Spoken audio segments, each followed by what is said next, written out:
Have you ever woken up in the morning and felt like the day already had a head start on you? Like your energy's still tangled in the sheets, and your body just isn't quite ready to move? If that sounds familiar, you're not alone. Many of us, especially as we get older, find mornings becoming slower, stiffer, even a little uncertain. But here's something most people don't realize until it's almost too late. How you start your morning often shapes how you live the rest of your life. Now, I want you to imagine this with me. You're 95, maybe even 100 years old. You're not lying in bed all day. No, you're still moving, thinking clearly, enjoying your morning tea, maybe even tending to a few plants or greeting the sun on your porch. That kind of aging isn't just luck. It's often the result of small, quiet choices that become powerful habits. And those habits usually start first thing in the morning. That's what we're here to talk about today. In this video, we're diving deep into 5 simple morning habits that people who live to 100 tend to have in common. They're not magical pills or expensive treatments. They're things you can start doing right now. Yes, even today, that can help you feel more energized, clear-headed, and hopeful. Because you deserve to live not just longer, but better. So, let's begin with the first habit, and it might surprise you with just how gentle and yet powerful it is. The very first thing that people who live long, healthy lives do in the morning isn't checking their phone or rushing into the kitchen. It's waking up slowly and with intention. They don't bolt out of bed or groan their way into the day. Instead, they take a few moments, just a minute or two, to breathe, to stretch lightly while still under the covers, and to check in with their body. How are my feet feeling today? How does my back feel? Is my breathing calm? This isn't just about stretching your limbs. It's about reconnecting with yourself before the world comes rushing in. There was a woman in Sardinia, Italy, one of the so-called blue zones, where people regularly live past 100.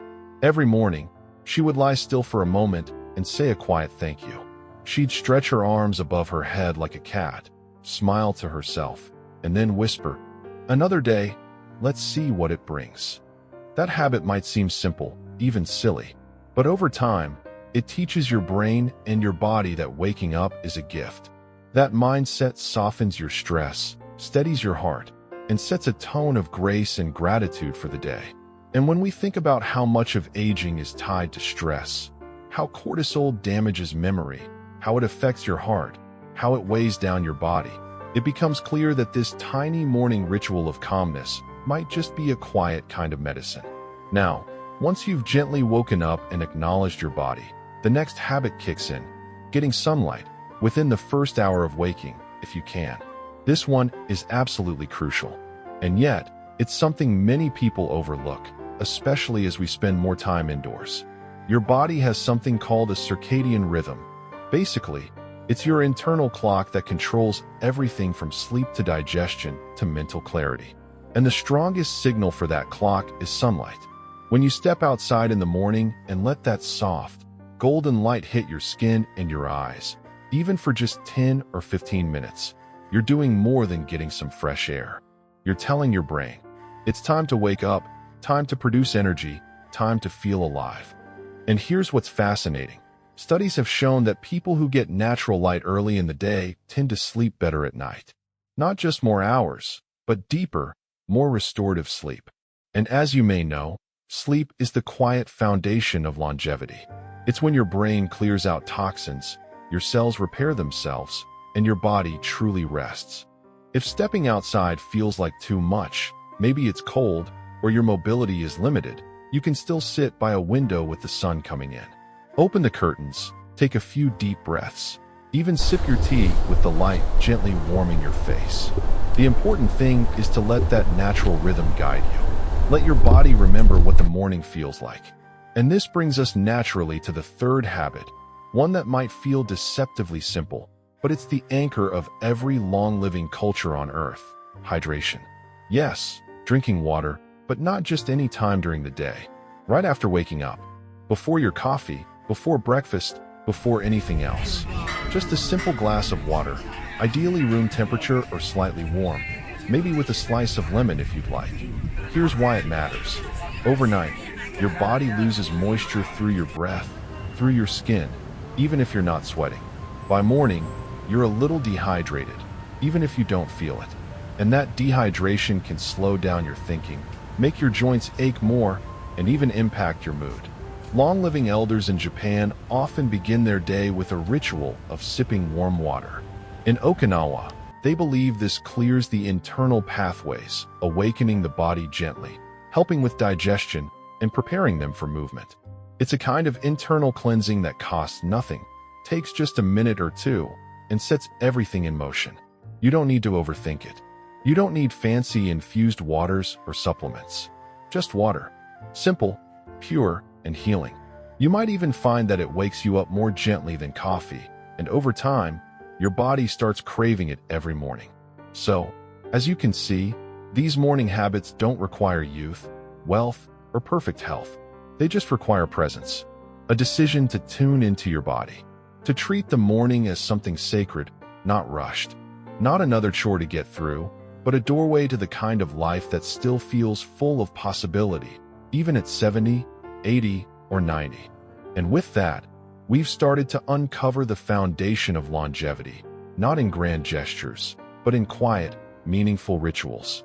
There's something beautifully reassuring about having a routine that nourishes you, body, mind, and spirit. And as we've already seen, it doesn't have to be complicated. Small choices, gently repeated each morning, can slowly transform how you feel not just for the day, but for years to come. And that brings us to another morning habit that many people who live past 100 swear by, even if they never quite called it a habit at all. It's movement, but not the kind of movement that leaves you gasping or sore. No pounding treadmills, no weights unless that's your thing. What I'm talking about is natural, intentional, gentle motion. Think of it like greeting your body with kindness after a long night's rest. You see, people in longevity hotspots, whether it's the hills of Sardinia, the gardens of Okinawa, or the mountain villages of Costa Rica, they don't have gym memberships, but they move naturally every morning. They sweep the porch. They water their plants. They walk up a hill to get bread. Their bodies stay in motion because their lives are designed that way. But even if you don't live in a village or tend to a garden, you can create your own rhythm of movement. Maybe it's 5 or 10 minutes of stretching by the window while the kettle warms. Maybe it's a short walk to the mailbox, or even around your living room with music playing softly in the background. There's a woman I met in her 80s who told me every morning she danced for 2 songs. Not good dancing, she laughed. Just enough to remember I'm still alive. That joy, that willingness to move for yourself, not for weight loss, not for impressing anyone, but just for you, is the real magic. And here's the thing. Moving your body sends powerful signals to your brain. It gets your circulation going, wakes up your muscles and joints, even improves your digestion. It tells your body, we're alive today, let's keep going. And when you do it consistently, you stay stronger, steadier, and less prone to the aches and stiffness that can sneak up on us with age. Now, this next habit is one that often goes unnoticed in conversations about health, but it's absolutely vital to the people who age gracefully and joyfully. It's about feeding your spirit in the morning, starting the day with something that gives you purpose, meaning, or peace. This might look different for everyone. For some, it's prayer. For others, it's journaling. Maybe it's reading a few lines from a favorite book, listening to a piece of music that stirs your soul, or simply sitting quietly with a warm cup of tea and letting your thoughts wander. In Okinawa, elders begin the day by thinking of their ikigai, their reason for being. That might be a garden, a grandchild, a neighbor to check on, a story to write. They don't rush. They remember why they want to live. And you don't need to be religious or even spiritual to benefit from this. All you need is a moment of reflection, of connection, something that reminds you that you matter and that this day, yes, this very morning, is worth showing up for. I once spoke to a man in his 90s who started each day by looking at a photo of his late wife and saying, "Let's have a good day, dear." It grounded him. It softened his heart before he faced the world. And that softness, that emotional awareness, is part of why he stayed so mentally sharp and emotionally open well into old age. Too often, We start the day by checking the news or scrolling through things that leave us anxious, rushed, or agitated. But if you can carve out just a few minutes to tune inward before tuning into the world, you're giving yourself a priceless gift. A sense of peace, of direction, of being anchored. Now, you might be thinking, that sounds lovely, but I'm not sure where to start. And that's perfectly okay. Maybe tomorrow morning, before anything else, you just sit quietly with your hands around a warm mug and ask yourself one gentle question. What do I want a day to feel like? Not what you have to do, not what you fear might go wrong, but how you want to feel. That one question can change the shape of your entire day. And when you begin shaping your mornings with purpose, moving gently, feeding your soul, reconnecting with yourself, you begin to notice something. The days start to feel a little smoother. Your energy, though maybe not boundless, becomes steadier, and your relationship with time begins to shift. You're not just passing the hours, you're living them fully. Let's not forget, growing older isn't about shrinking into smaller routines or fading into the background. It's about refining. It's about choosing the things that matter most and letting them carry you forward. And these morning habits, as quiet and simple as they are, have carried people into their 90s and 100s with grace, clarity, and strength. There's something powerful that happens when you give yourself permission to start the day with intention. You're no longer just reacting to the world, you're guiding your place in it. And as we've seen, the smallest shifts in your morning routine can ripple into your whole life. But there's one more habit, one that's quietly present in nearly every story of longevity. It's so simple that many overlook it, yet it's the thread that ties all the others together. It's connection, not the kind that needs a phone call or a long conversation, though those are wonderful too. I'm talking about the kind of connection that says, I see you, whether to a neighbor, a pet, or even the sky above your home. People who live long, healthy lives tend to have strong social bonds. Yes, but more than that, they maintain a steady relationship with the world around them. They say good morning to their plants. They wave to someone walking by. They take a moment to feel part of something larger than themselves. In many long-living communities, it's common for elders to check in on each other in the early hours, maybe not with words, but with presence. They sit on benches, watch the street come alive, greet the same familiar faces. That rhythm, the knowing that you matter and that others do too, is quietly healing. You don't need a large family or a circle of close friends to feel this kind of connection. Even a single shared smile with someone at the market or a morning ritual with a beloved pet is enough to light a spark. And if you live alone, you can still create a connection ritual for yourself, maybe writing a short letter to someone you love, even if you never send it. Maybe whispering a blessing to the day, or remembering a dear memory as the sun rises. There's research now that tells us what our hearts have long known, that loneliness is as dangerous to health as smoking or obesity. But connection, even the quiet, simple kind, can reverse that. It can soothe the nervous system, strengthen the immune response, and, perhaps most beautifully, give us a reason to keep waking up with hope. And that brings us to the final habit of the morning. It's not a food, not a stretch, not even a practice in the traditional sense. It's more of a mindset, a gentle whisper to yourself that says, today is a gift. Gratitude. Now, I know you've heard the word before, and maybe it's been tossed around so often that it's lost a bit of its meaning. But for those who live to be 100 and still carry laughter in their eyes, gratitude isn't just something they feel once in a while. It's a daily orientation. They don't wake up thinking about what's wrong or missing. They wake up noticing what's still here, what still works, what still matters. I once heard an old man in his late 90s say, "Every morning I wiggle my toes under the sheets, and if I feel them all move, I thank the heavens and get up smiling." It sounds so simple, doesn't it? But think about it. How often do we skip over what's going well to focus on what's gone wrong? Gratitude rewires the brain. That's not just a poetic idea, it's scientific fact. Taking just a few moments each morning to name something you're thankful for, however small, shifts the chemicals in your brain.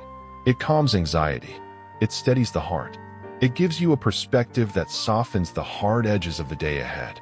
And it doesn't need to be fancy. It could be as simple as, I'm grateful for this warm blanket. I'm thankful for my morning tea. I appreciate that I can still watch the birds from my window. These little acknowledgments create a kind of emotional armor, not the kind that hardens you, but the kind that protects your joy. When gratitude becomes a morning habit, you begin to see your life not in terms of what's ending, but what's unfolding, not in losses, but in gifts. And perhaps that's the true secret of longevity, not just adding years to your life, but adding life to your years. So here you are, standing at the edge of a new morning. And maybe you've realized something important, that no matter your age, your health, or your history, today is still yours. You still have the power to choose what the first moments of your day will feel like. You still have time to begin again. And that beginning doesn't need to be big or perfect. It just needs to be yours. Maybe tomorrow you'll wake up and sit for a moment in silence. Maybe you'll stretch your arms and take 3 slow breaths. Maybe you'll write one line in a notebook, or water a plant, or hum a tune from your childhood. Whatever you do, let it be something that reminds you, you're still here. You still matter. And there's still so much beauty waiting for you in this day. If any part of this message resonated with you, I invite you to share it. Leave a comment. Let me know which habit you'd like to start tomorrow. Because when we share these small practices, they ripple out. They inspire others. And they help us feel a little more connected, which, as we've seen, might just be the most important habit of all. If this video brought you even a moment of peace or encouragement, I hope you'll give it a like and consider subscribing. There's more to come, more gentle reminders, more practical wisdom, more inspiration for living fully, no matter your age. Here's to mornings that begin with care, to lives that grow richer, not smaller, with time. To you, exactly as you are today, living with presence, purpose, and peace. Take care of yourself, and I'll see you in the next video.